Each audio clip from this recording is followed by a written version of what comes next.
तो एपिसोड के स्टार्टिंग में हम देखते हैं हमारे ताइची को, जो कि अभी अभी नींद से उठता है और वो देखता है कि वो तो लेमिया के घर पे है। तभी वहाँ पे लेमिया आती है। लेमिया ताइची से कहती है कि तुम फाइनली उठ गए, जिसके बाद ताइची कहता है हाँ, लेकिन मैं यहाँ पे क्या कर रहा हूँ। और इसके बाद हम देखते हैं कि ताइची पेट भर के वहाँ पे खाना खाता है। जिसके बाद से लेमिया कहती है कि वाओ, तुमने इजिली 5 लोगों का खाना खा लिया। जिसके बाद से ताइची कहता है मुझे पता है कि मैं ज्यादा खाता हूँ, लेकिन 5 लोगों का ये कुछ ज्यादा ही नहीं हो गया क्या। लेमिया ताइची को कहती है कि पिछली फाइट में जब तुमने अपनी मैजिक पावर का यूज किया तो तुम बेहोश हो गए थे, यहाँ तक कि तुमने अपनी सारी मैजिक पावर को वहाँ पर यूज कर लिया था। और जनरली कोई मैज अपनी पूरी पावर का यूज करता है तो वो 1 या 2 दिन के लिए बेहोश रहता है, लेकिन तुम पूरे 1 सप्ताह के लिए बेहोश थे। एंड ये सुनकर ताइची काफी ज्यादा हैरान हो जाता है। ताइची कहता है क्या 1 सप्ताह के लिए। इसके बाद से लेमिया कहती कि रिन और म्योरन ने सोचा कि तुमने अपनी पावर को ज्यादा इस्तेमाल कर लिया, इसलिए तुम बेहोश हो गए, जिसके कारण से वो तुम्हें डॉक्टर के पास लेके गए। लेकिन तुम 1 दिन तक बेहोश थे, फिर दूसरा दिन भी गुजर गया, जिसके बाद वो तीनों परेशान हो गई और तीसरे दिन तुम्हें यहाँ पे लेके आई। एंड वो काफी परेशान थी तुम्हारे लिए, और मैंने उन्हें इतना पैनिक आज से पहले कभी नहीं देखा था। तो इसलिए अगर तुम वापस स्पायर टाउन जाओ तो उन दोनों को थैंक्स बोल देना।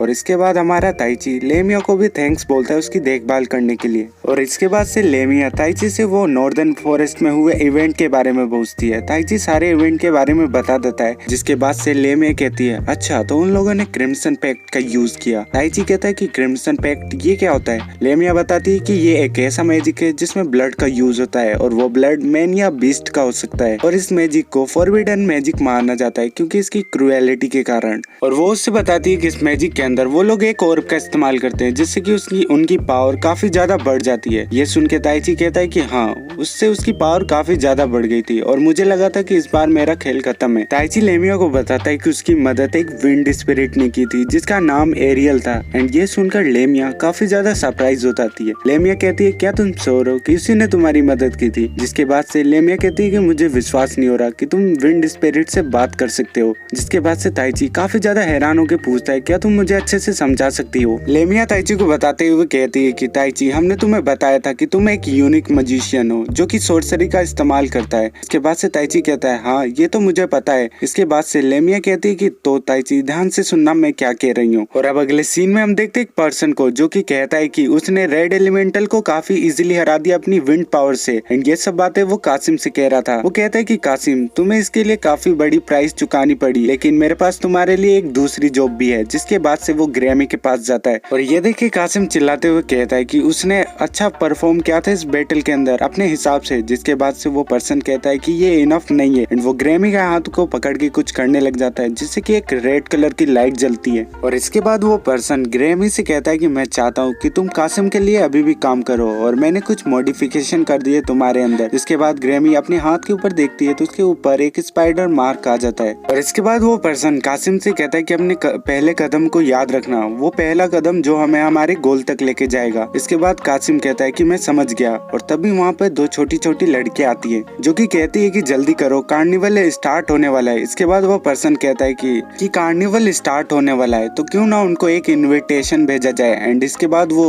एक इनविटेशन को पेपरों के साथ रख देता है। और इसके बाद हम देखते हैं ताइची को जो कि एक जगह बैठा होता है और कहता है कि समनर्स। और इसके बाद वो उन्हीं बातों को याद करने लग जाता है जो कि लेमिया ने कही थी। और अब अगले सीन में हम देखते हैं कि लेमिया ताइची को बताती है कि वो एक समनर है। वो कहती है कि एक समनर अपनी पावर का यूज कर सकता है अपने बॉन्ड के हिसाब से जो उसने स्पिरिट के साथ बना रखा है। सैमन्स और समनर आपस में रिलेटेड होते हैं, लेकिन जो चीज सैमन और समनर्स को अलग करती है वो ये है कि समनर्स स्पिरिट्स को सुन सकते हैं और उन्हें देख भी सकते हैं। जिसके बाद से लेमिया कहती है कि स्पिरिट एक हाई अबव की एंटिटी होती है जो कि ड्रैगन्स और उनसे भी ऊपर होती है, और इसी कारण वो स्पिरिट समझे से ह्यूमन के सामने इनविजिबल होती है। और अगर तुमने उनकी वॉइस सुनी तो तुम एक समनर हो। और एक समनर स्पिरिट के मैजिक का यूज कर सकता है अपनी मर्जी पे। और इस तरीके की मैजिक के अंदर स्पिरिट सोर्सरर को एक कैटलिस्ट की तरह यूज नहीं कर सकती, और इसीलिए इस मैजिक की कोई लिमिट नहीं होती और इसका फोर्स काफी ज्यादा होता है। इसके बाद हम देखते हैं कि ताइची अपने होटल में आ जाता है जहाँ पे एल्मेडा ताइची को बताती कि रिन और म्योरा उसको लेकर काफी ज्यादा परेशान थे। जिसके बाद से ताइची उससे पूछता है क्या तुम्हें पता है कि रिन और म्योरा कहाँ पे गए हैं। जिसपे एल्मेडा कहती है कि मुझे नहीं पता, वो लोग सुबह से ही नहीं दिखाई दिए। जिसके बाद ताइची रिन और म्योरा को ढूंढने के लिए मार्केट में आ जाता है। मार्केट में वो देखता है कि कुछ बदमाश एक लड़की लड़की को छेड़ रहे होते हैं। इसके बाद ताइची उन बदमाशों को रुकने के लिए कहता है। वो कहता है कि जो भी तुम कर रहे हो उसे अभी के अभी रोक दो।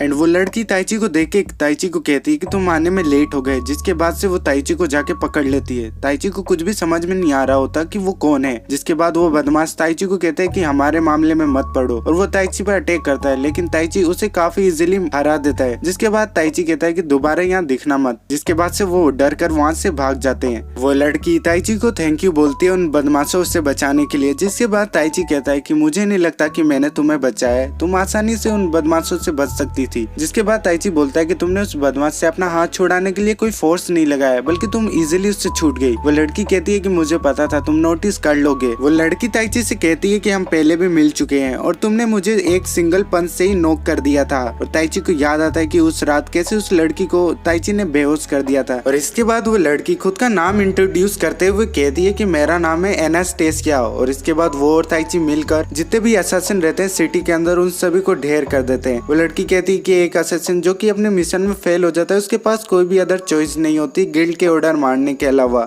और वो एक असैसिन को नॉकआउट कर देती है। इसके बाद कहती है वो लड़की कि मैं एक फॉर्मर असैसिन हूँ। और अब ताइची और एना वहाँ पे पहुंचते हैं जहाँ पर उनका बॉस रहता है। वहाँ पे दो असैसिन गेट पे पहरा दे रहे होते हैं, लेकिन एना और ताइची दोनों मिलकर उसे नॉकआउट कर देते हैं। इसके बाद वो अंदर जाते हैं और ताइची कहता है कि हमें सारे सबूतों को ढूंढना होगा। एंड इसके बाद एना और ताइची सबूत ढूंढने लग जाते हैं। तो वहाँ पर उन्हें वही लेटर मिलता है जो हमने एपिसोड के स्टार्टिंग में देखता है। और अब हम देखते हैं रिन और मियोरा को जो कि बात कर रहे होते हैं ताइची के बारे में। मियोरा कहती है कि ताइची बिल्कुल ठीक होगा, और इसके बाद मियोरा कहती है कि हमें अपने मिशन पे फोकस करना चाहिए। तभी हम देखते हैं कि वहाँ पे एक शॉपकीपर से एक आदमी लड़ रहा होता है, और तभी वहाँ पर रिन और मियोरा के ऊपर एक बंदा हमला करता है। एंड ये एक मेज होता है। रिन और मियोरा भी काउंटर अटैक करती है और उसे रोकती है। जिसके बाद से रिन फाइनल ब्लो करने जाती है, तभी उस पर कोई अटैक कर देता है। जिसके बाद से रिन शील्ड बचा के उस अटैक से बच जाती है। और हम देखते हैं कि वहाँ पे 3 मेजेस और रहते हैं, और तभी वहाँ पर एक आवाज सुनाई देती है, और हम देखते हैं वहाँ पे ग्रेमी भी आ चुकी है। और ग्रेमी आते के साथ मियोरा को एक मुक्का मारती है और मियोरा को बेहोश कर देती है। ग्रेमी रिन से कहती है कि उसके बॉस ने ऑर्डर दिया है कि वो मियोरा को लेके आए। एंड इसके बाद वो मियोरा को लेके वहाँ से जाने लगती है। ग्रेमी सभी मेज से कहती है कि तुम रिन को हरा तो नहीं सकते, लेकिन उसे थोड़ी देर के लिए रोक के रखो। एंड इसके बाद वो जितने भी मेज रहते हैं सभी रिन के ऊपर टूट पड़ते हैं। और अब अगले सीन में हम देखते हैं एना और ताइची को। एना बताती है कि ये टनल अर्थ मैजिक का यूज करके क्रिएट किया गया है। और इसके बाद ताइची हमें बताता है कि उस लेटर के अंदर ऐसा लिखा है कि